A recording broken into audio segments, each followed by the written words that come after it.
I will never forget the moment that should have been the happiest of my life, when it turned into a warning. It was my wedding day.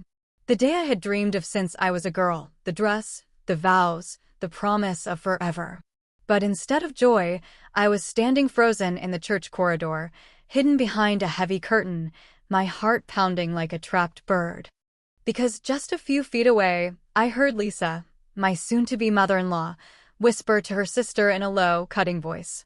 "Once she signs the papers, we'll take control of everything." Everything. The word echoed in my chest, cold and heavy. I pressed a hand to my stomach, afraid I'd be sick. What did she mean? What papers? And why did it sound like I wasn't marrying into a family, I was walking into a trap? My name is Christine. I was 29 that day, a woman who thought she was about to step into the life she'd always wanted. I was marrying Tom, tall, kind-eyed, quick to laugh. The man who had made me believe in love after years of ordinary, disappointing relationships. When we met, he swept me off my feet with old-fashioned charm. He opened doors, remembered little details, made me feel like I mattered. And for the first time in my life, I felt chosen. But what I didn't realize then was that Tom didn't just come with himself. He came with Lisa. From the moment I met her, Lisa was flawless. Perfectly styled hair. Designer suits that spoke of quiet wealth. A smile that never reached her eyes. She greeted me with air kisses and compliments that sounded sweet, until I replayed them later and heard the sting beneath. "You're so pretty in a simple way," she'd say, her tone dripping with something I couldn't quite name. "You must be so proud to have caught Tom. He's always had such high standards." Or my favorite, "Don't worry, darling. You'll learn how to fit into our circle." Each word was a blade wrapped in velvet. And Tom never seemed to notice. "She just has high expectations," he'd say, brushing it off with a chuckle. "She means well." But I wasn't so sure. Still, I told myself it didn't matter. Because Tom loved me. He made me feel like we were a team. Late-night takeout dinners, planning trips we couldn't yet afford, laughing at our clumsy dance moves in the kitchen. I thought, as long as we have each other, nothing can break us. Even Lisa. Especially Lisa. So when he proposed, in the park where we had our first date, with a trembling smile and a ring he swore he picked himself, I said yes without hesitation. And when he said he wanted a big wedding, because Mom insists, and it means a lot to her, I swallowed my nerves and agreed. Maybe, I thought, this would finally be the moment Lisa accepted me. Maybe she'd see that I was here for Tom, not for his family's money, not for appearances. But standing behind that curtain on my wedding day, hearing her whisper about taking control, I realized how foolishly hopeful I had been. I forced myself to walk down that aisle. I smiled for the photos, repeated the vows, kissed my husband with trembling lips. But beneath the lace and flowers, beneath the music and champagne, a shadow had been cast. Because I knew. Lisa wasn't just a difficult mother-in-law. She was a woman with a plan. And that plan included me. Later, as Tom and I swayed through our first dance, he beamed down at me, oblivious, his hand warm against mine. "You look so beautiful, Christine. I can't believe you're my wife." I smiled, but my chest was tight. Because behind his shoulder, I caught Lisa watching us. Her lips curved into a smile for the crowd. But her eyes said something else entirely. Possession. Calculation. Like a queen watching her pawns step into place. And I knew then, my marriage wasn't just about love. It was about survival. Backhand index pointing right. Would you ignore the whispers on your wedding day, or confront your mother-in-law immediately? Fire, don't forget to subscribe to the Betrayal Diaries for more shocking family betrayals where love, lies, and revenge collide. The honeymoon glow didn't last long. I remember the first week after we returned from Greece, still sun-kissed and glowing, bags half unpacked on the bedroom floor. Tomas and I were laughing about how terrible we were at ordering in Greek restaurants when the doorbell rang. It was Lisa. No call, no warning. Just Lisa, standing there with a smile stretched tight and a stack of folders in her manicured hands. "Darlings," she purred, gliding into the living room like she owned the place. "Now that the fun is over, it's time to get serious. We have some paperwork to sort through." Paperwork. The word made my stomach twist, flashing back to her whisper on my wedding day. Once she signs the papers, we'll take control of everything. I watched her spread the folders across the table, her perfume filling the air like smoke. "What is this?" I asked, trying to keep my voice calm. "Oh, just the usual things," she said, waving a hand. "Joint accounts, some investment opportunities, a few legal protections for the family business. Don't worry, Christine, Tom knows all about it." I glanced at my husband. Tomas shifted uncomfortably, scratching the back of his neck. "Yeah, Mom mentioned it. She thinks it'll make things easier. Just standard stuff." Standard? These weren't standard. These were binding contracts.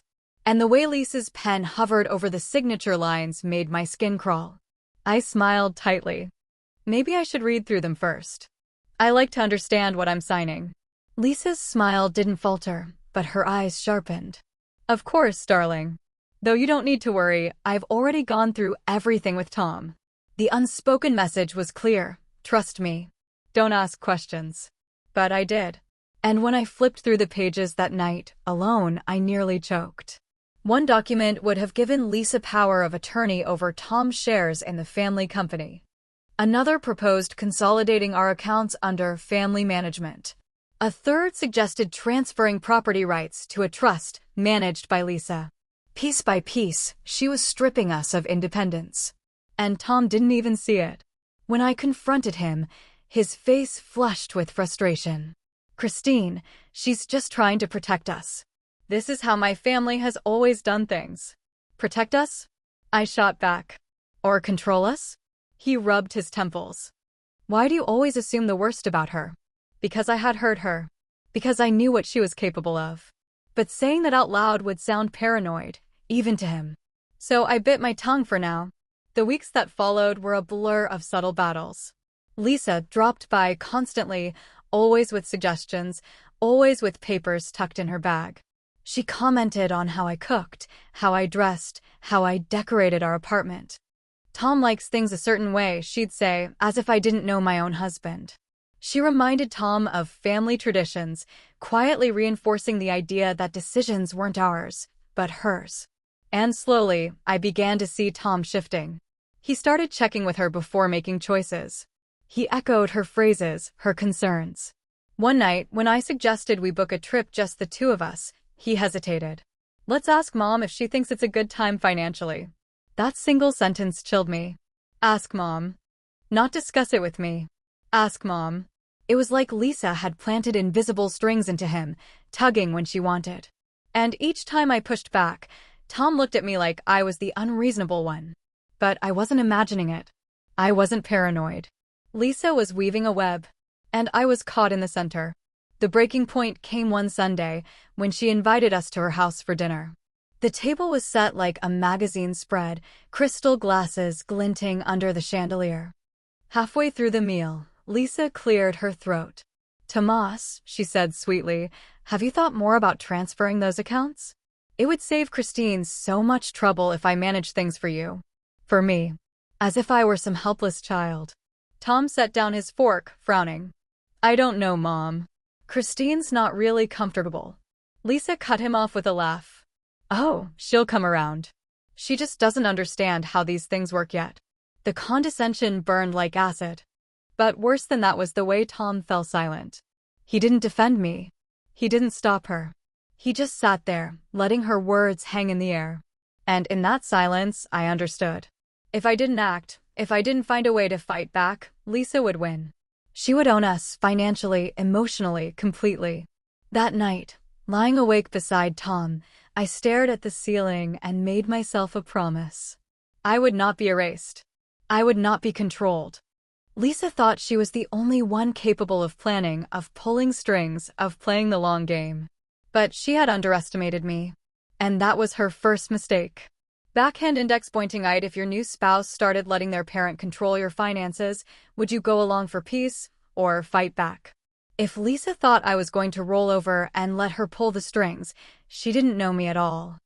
I grew up watching my mother fight for everything. She had 3 jobs to keep a roof over our heads, late nights with bills spread out on the table, never asking anyone for help.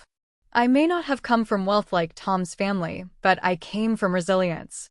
And Lisa was about to find out that beneath my polite smiles, I had iron in my spine. The first step was patience. I couldn't tip her off. Not yet.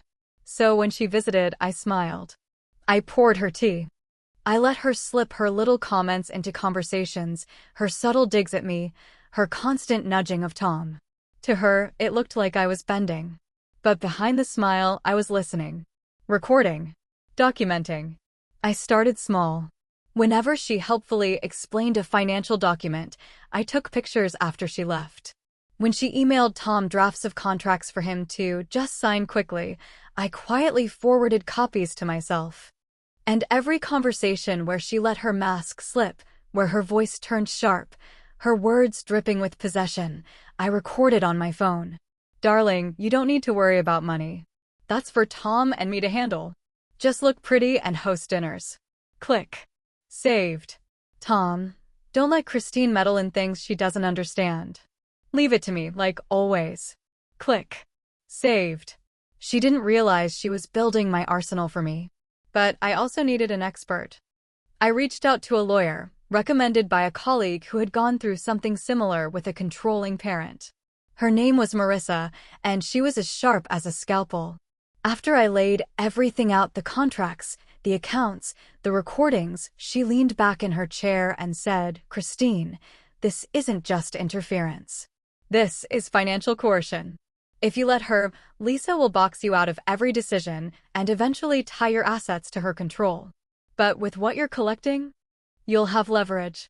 Leverage. The word hummed in my chest like a live wire. I left her office with a new sense of clarity.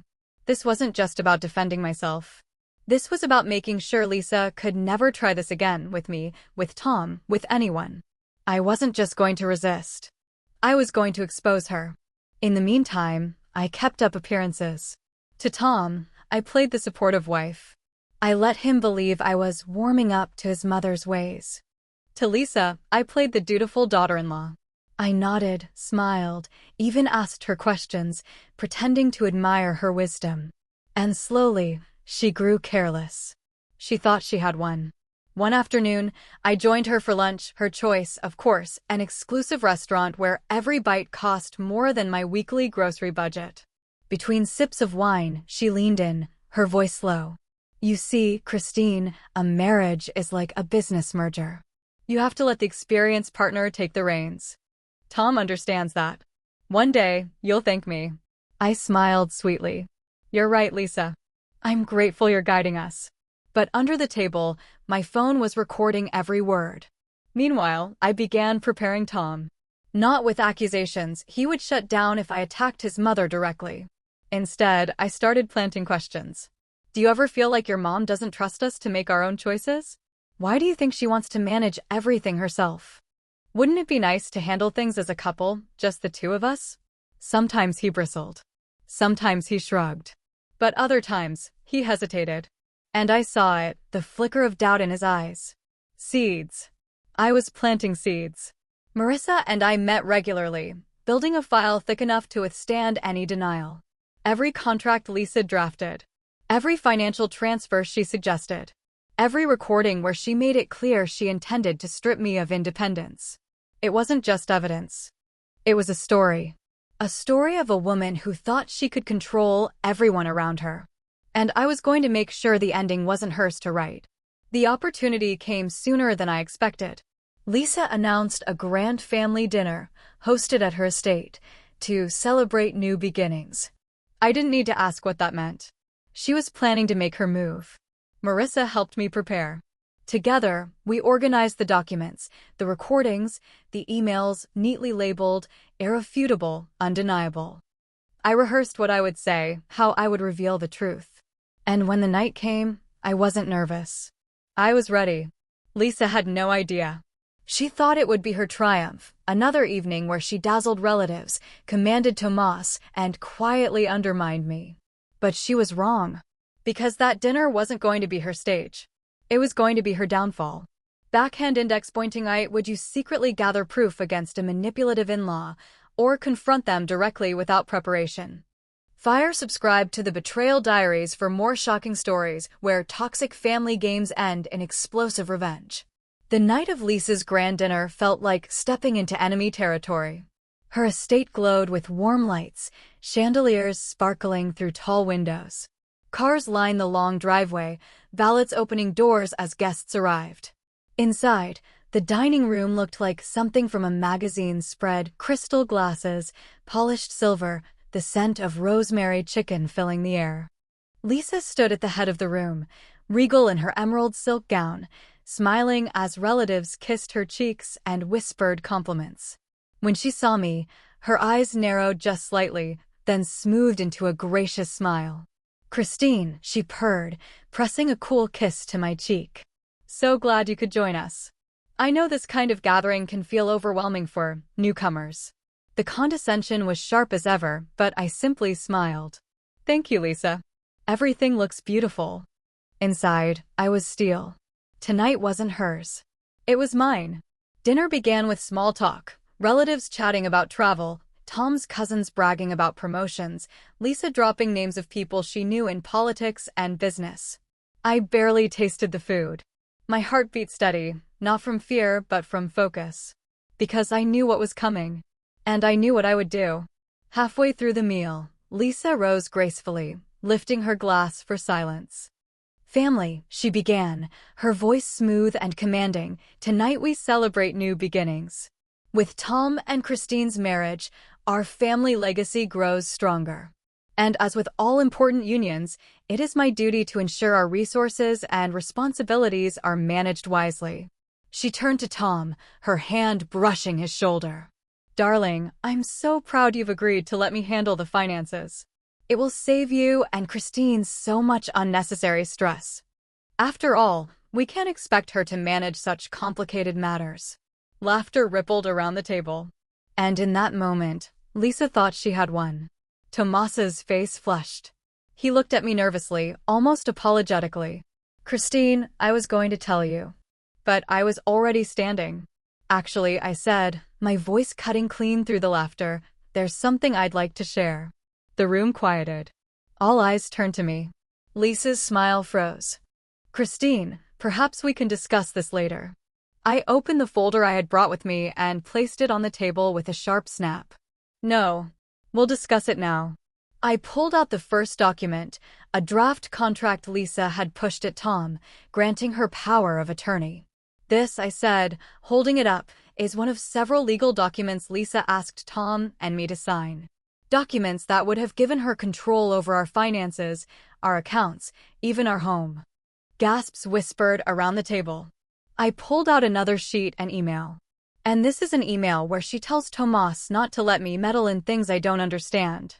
Murmurs grew louder. Relatives leaned forward, brows furrowed. Lisa's face paled. But I wasn't done. I pressed play on my phone and her voice filled the air. "A marriage is like a business merger. You have to let the experienced partner take the reins. Tom understands that. One day, Christine will thank me." The silence after was deafening. Then, from the other end of the table, "Did she really say that?" I turned to Lisa. My voice was calm, but it carried like steel. "You wanted control, Lisa. You wanted to erase me from my own marriage.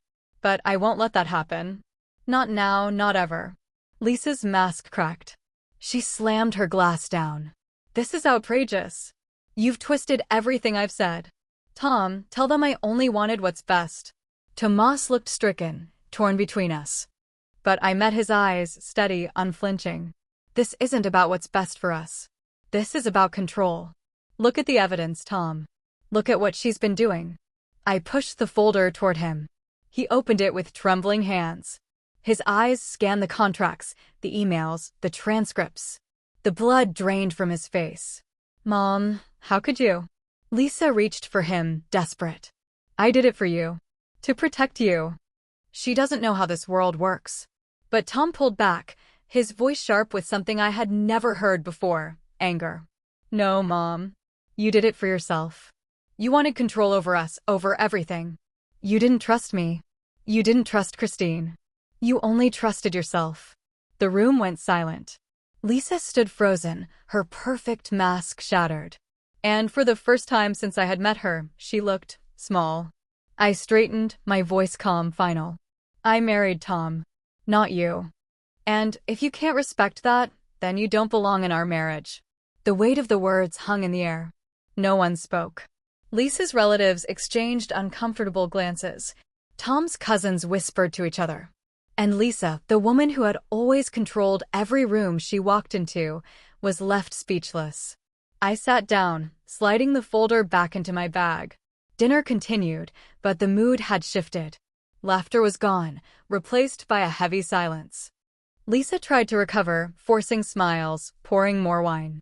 But the damage was done. Her power was broken. And she knew it. That night, as we drove home in silence, Tomas reached for my hand. His voice was quiet, pained. I'm so sorry, Christine. I should have seen it sooner. I squeezed his hand gently. What matters is that you see it now. But inside, I felt a surge of triumph. Because I hadn't just survived Lisa's games. I had beaten her at her own.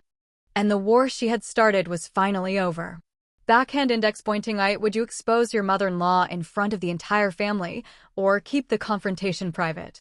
The ride home from Lisa's dinner was quiet, but it wasn't the suffocating silence I had grown used to. This one felt different. Tom sat beside me, his hand gripping mine tightly, his gaze fixed out the window. For the first time, I sensed not confusion or guilt, but clarity. He had seen his mother for who she really was. And there was no going back. The next morning, Lisa called. Tomas answered on speaker, his jaw set. Her voice came through, sharp and brittle. Tomas, I can't believe you let Christine humiliate me in front of everyone. Do you know how this makes me look? He closed his eyes, exhaled. Mom, this isn't about how you look.